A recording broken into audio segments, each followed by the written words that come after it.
माझे नाव गंगा सागर भगवान तांदळे, राहणार पांढरवाडी, तालुका देवरा, जिल्हा बीड. रेखा दिगंबर गावाचं नाव घनसावली. राहणार पुरात, तालुका रिसोड, जिल्हा वाशिम. शिवकन्या विश्वनाथराव शेळुते, राहणार जिल्हा गाव.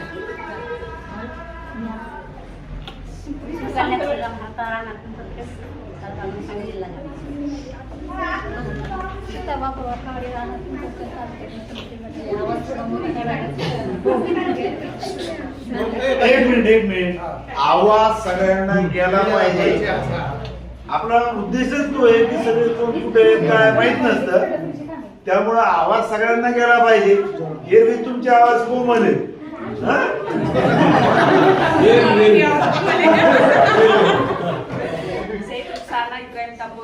औरंगाबाद.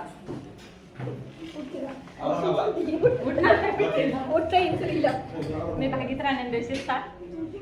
मी वेलतोरा इथे राहते, हिंगोली जिल्ह्यात. फार दूर आहे, मग तू एकटीच दूर आहे.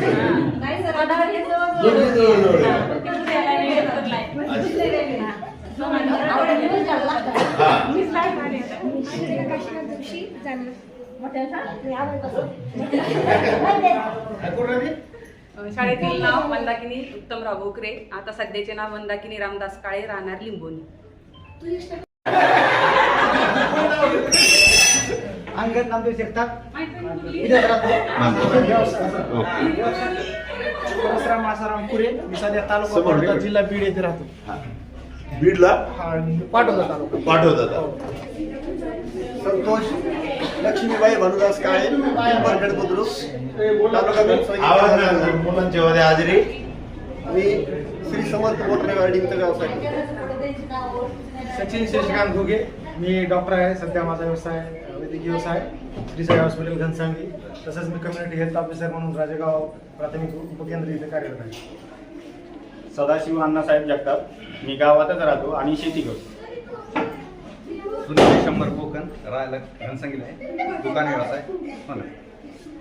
सावळीराम साहेबराव मुंडे, राहणार परळी योजना, तालुका परळी, जिल्हा परळी. खूप म्हणतात. किशोर अभिमन्यू वाघमारे. व्यवसाय करतो, राहायला गावात. तात्यासाहेब श्रीकिशन राखतात, विशेष शेतीच.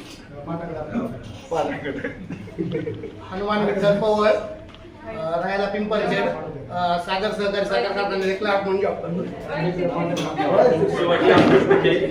सध्या संभाजीनगरला राहतो, कंपनीत प्रायव्हेट जॉब करतो. मी ड्रायव्हर म्हणून कार्यरत आहे सध्या. तू सगळ्यात दुसरं मुक्त झाला. जरा पडीत पडत असतं, आता दिवसच आले ते. राजेंद्र आसराम मोने, तालुका शेवगाव, नगर शेवगाव. नगरला जरा शेवगावला. विखे फाउंडेशनला जाऊ.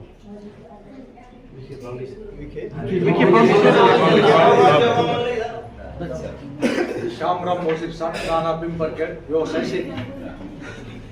निशिकांत भाऊसाहेब शिरसाट, राहणार पिंपरखेड. पिंपरखेड मध्ये मला कधी दिसला नाही.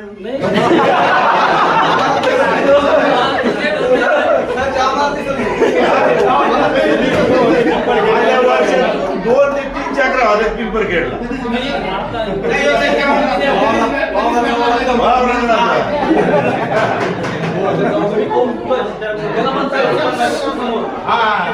भगवान राजाराम घुगे, राहणार पिंपरखेड, व्यवसाय शेती. सावळीराम धोनीराम सानप, व्यवसाय शेती, राहणार पिंपरखेड. पहिल्यासारखं म्हणून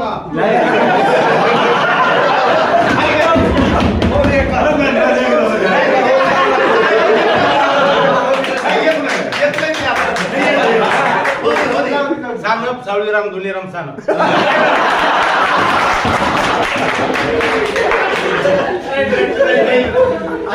सुभाष ज्ञानदेव सानप. शेती करतो आणि हरिभाऊ पसे डेरे, उंबर पिंपळावला, सोम प्लाउड आणि हँडवेअरच्या नावात दुकान चालवते. पिंपरखेडच राहतो. 3 दुकानचा मालक आहे. सर्व मित्रमैत्रिणींना नमस्कार. मी संतोष उत्तमराव पटेकर, राहणार पिंपळखेड. आणि सगळ्यात महत्त्वाची जी मशिदरी शिक्षण संस्था आहे भैयासाहेबांच्या आशीर्वादाने मी गुंगडे गाव या ठिकाणी मशुद्री विद्यालय इथं सहशिक्षक या पदावरती कार्यरत आहे. मी दीपक लक्ष्मणराव आघाव, राहणार पिंपरखेड. आणि मीच एकमेव भाग्यवान आहे आपल्यापैकी की शाळा 10वी झाल्यानंतर 4 वर्ष बाहेर शिकलो आणि 21 वर्ष झालं पिंपरखेडच्या विद्यालयात शिक्षक म्हणून काम करतोय. माझ्या नशिबावर मीच. आणि ज्या शिक्षकांनी शिकवलं त्यांनी सोबत काम केलं.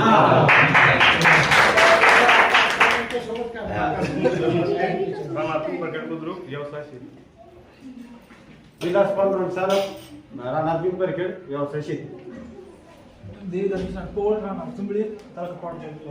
चुंबळीला मूळ गावाकडे गेले.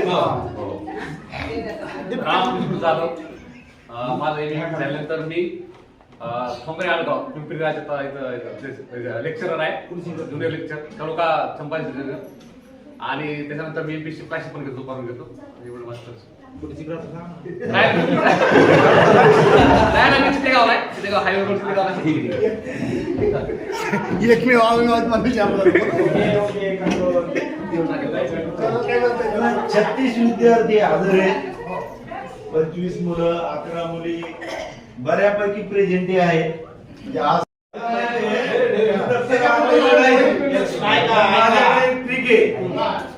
ज्यांना ज्यांना आपलं पूर्वीचं जे सायन्स आठवतंय त्यांनी इथे रेखाटायचंय. यामध्ये काय संज्ञा जर आली संज्ञा इथे लिहायची आणि सांगायची ती कशाची. मी आता तुमचा अभ्यास घेणं ते सांगा. तुम्हाला एखाद्या आकृती जर येत असेल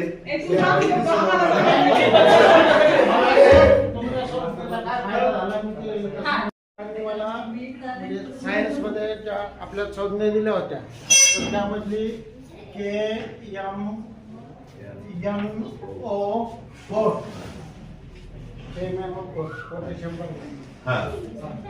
तर ही संज्ञा मला आदरणीय प्रोफेसर यांनी इंटरव्ह्यू घेताना मला ही संज्ञा विचारली, पोटॅशियम संज्ञा सांगितली.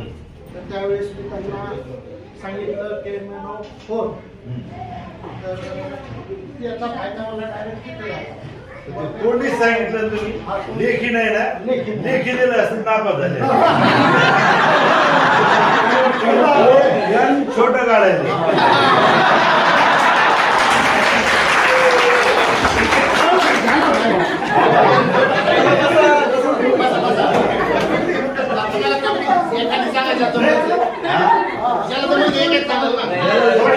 गुरु तो गुरु असतो.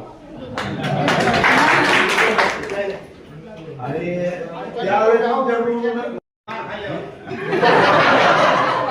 मग ते बाळगू आम्ही आता आपण सर आम्ही एक विचारायला सगळ्या गोष्टी करायचो. इथं शैक्षणिक वातावरण नाही. आम्ही पहिले जर काय केलं असेल समजा इथं तर शैक्षणिक वातावरण निर्मितीचं काम आहे. यामध्ये आम्ही आधी सर्वे केला की गावात ग्रॅज्युएट लोक किती आहेत. तर आम्हाला 2 लोक जुने ग्रॅज्युएट सापडले, नवीन एक सापडला. आणि मग त्यांचा काही आधार घेता येतो का शैक्षणिक वातावरण निर्मितीसाठी ते आम्ही नंतर प्रयत्न करत गेलो. तुमच्या बॅचच्या वेळेस आम्ही तुम्हाला फक्त तुमच्याकडून कसं घेता येईल आणि एकच तंत्र आम्हाला त्या ठिकाणी अवलंबावं लागलं. छडी लागली छमछम, बाकी कशाला काही मानत नव्हता.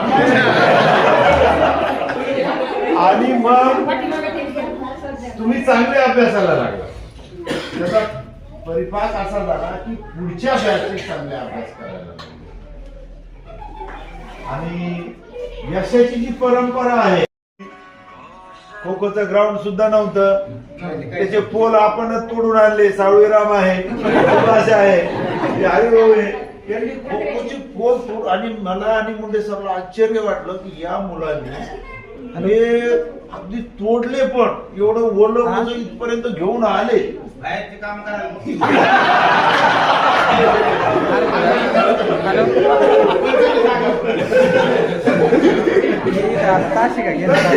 म्हणजे आम्ही यांची तर एवढी जिद्द आहे खेळण्याविषयी किंवा शाळेचे करण्याविषयी तर अभ्यासाचा कंटाळा यायचा तो भाग लागला.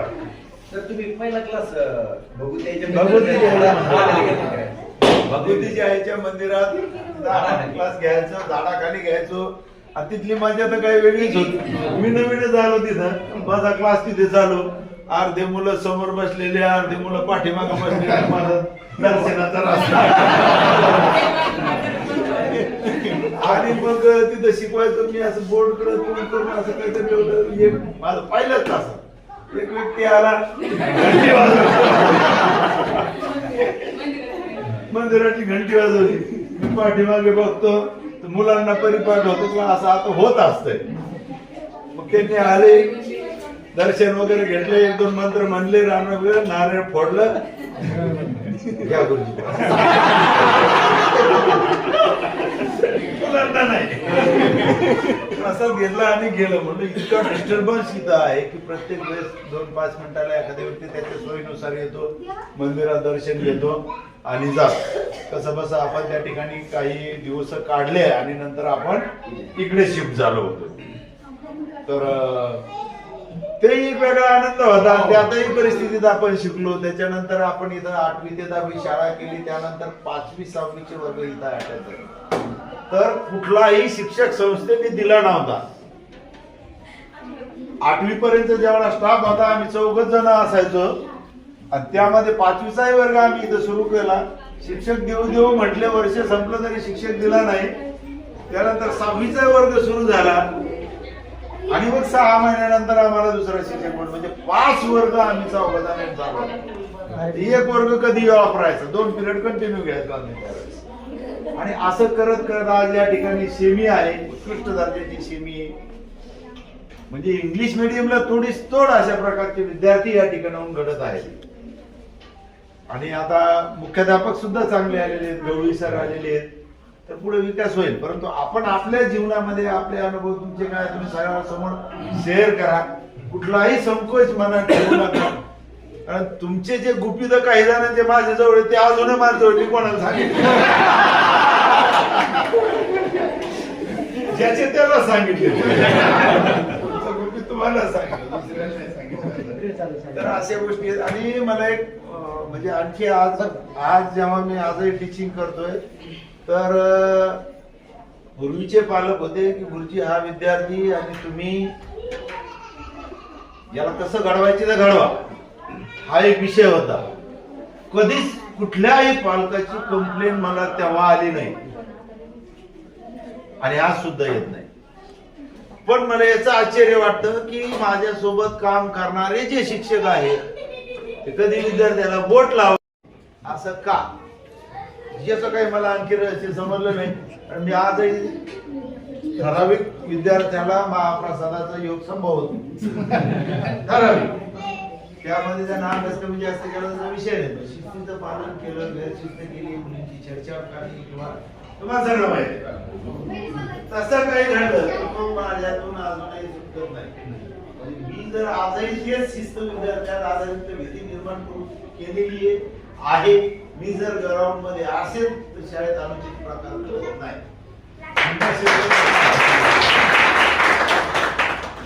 मार्ग देणं हा काही सर्वांनी त्यावर उपाय नसतो. फक्त ही गोष्ट मला जाणवली की ज्याचा दोष आहे, जो चुकलाय त्याला मार खायला येते वाटत.